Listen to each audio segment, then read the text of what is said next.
Bago tayong lineup ng pistol ngayon na ititest natin. So ang feature natin ngayon is AW Custom 2401 Wind Velocity.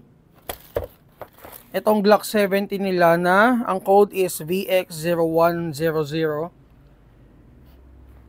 And from AW Cybergun, yung Canik TP9. So tama. Color black. Available in color black. And itong yung compact natin. Parang senyorita din, guys. Ayun, So, mamaya test natin to. Sige. Unahin natin tong AW Custom na tawag dito. Nakalimutan ko yan. 2401 Wind Velocity. So, lapit mo konti, brother. Ayan. So, wind velocity markings. Metal slide. Ayan. 38 Super. May marking siya dun sa outer barrel niya. Naka fiber optic sights front. Adjustable rear sights. Meron na rin siyang mga butas dito. May underrail na rin siya for attachment. And itong mga butas na to, guys, abang to para doon sa sa mount niya. So may partner talaga tong mount. Pero may option na pwede kang unit lang. Kasi walang available ng mount. And then, ayan, nakikita yung trigger, custom trigger. Custom din yung grip. And then, nakamagwell na rin siya with hex design. Ayan. So, made in Taiwan to, guys. And, available in color black at saka itong silver. Okay. So, titest natin. Magazine capacity is 26 rounds. Compatible with WE and TTI magazine. So for the price, nag-up siya ng price. Ang price ito ngayon is 10,200. Sige, check nyo lang yung chrono. Ang bala natin, guys, is 0.20. And then, tayo, Puff Dino 12 kg. 415 ang pinakamataas.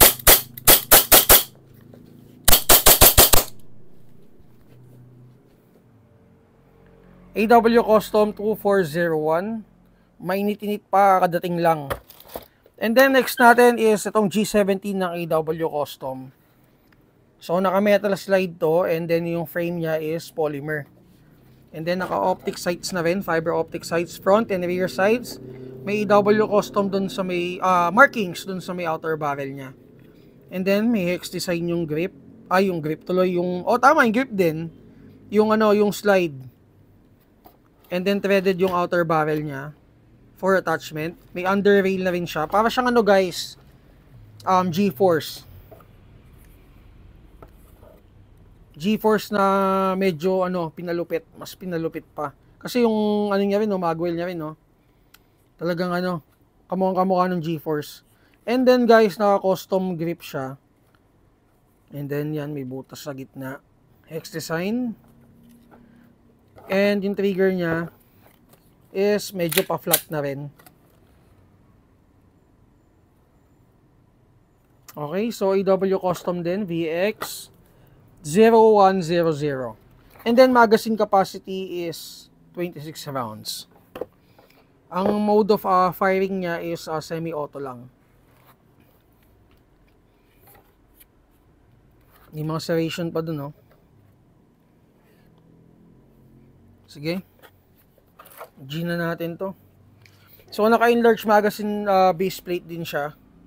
Kaya dapat, pagpasok nyo ng magazine, dapat may dating. Kasi pag wala, hindi maglalak yan. Mahuhulog lang yung magazine. 372, ang lakas.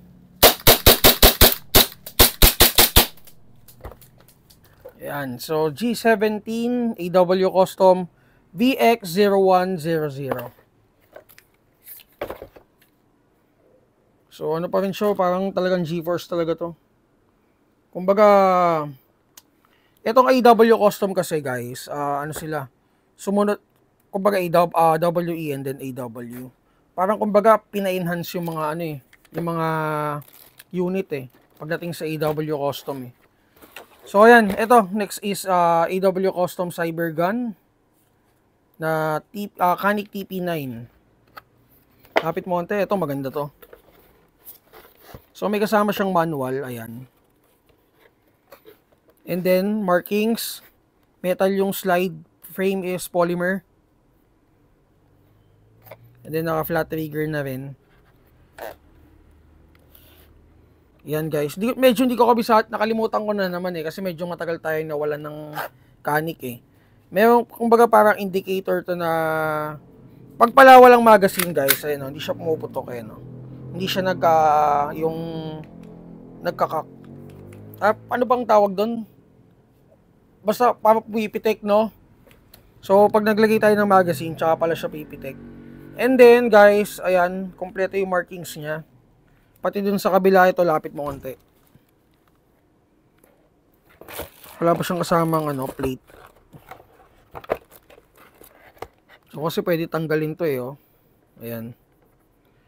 Yung sights niya, yung front naka fiber optic sights. And then may under rail na rin siya for flashlight or laser attachment. And then ito guys, threaded na. Yun, tanggal. Ayan. So threaded na to, pwede kang maglagay ng, hindi ko lang sure kung anong thread nito. Overall, pogi ng unit. And isa to sa mga mabenta sa atin dito. So kaka-restock lang guys. I-upload ko to tomorrow. I-upload ko sa Google Drive tomorrow. So ngayon ito, upload natin for our daily vlog.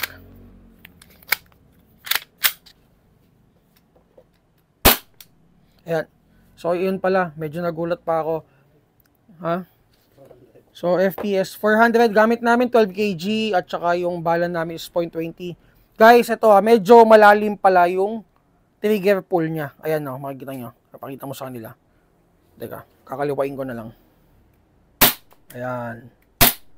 So, kumbaga, parang pag nag-trigger ka, ayan, hindi mo na siya puputok dyan. Then, yan.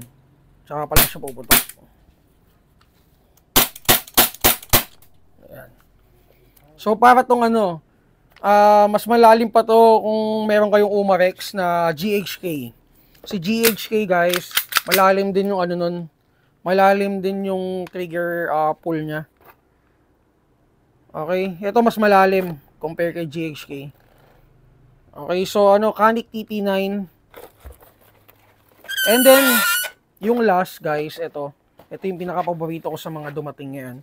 May mga dumating pa tayo ibang units Pero ito muna ititest natin, itong apat na to.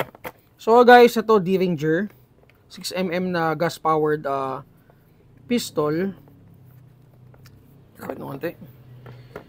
Maliit lang siya guys Sobrang cute lang. And then paano siya nililoadan ng bala, ganyan. Ayun pala, nakalimutan ko agad. So diyan mo lalagyan.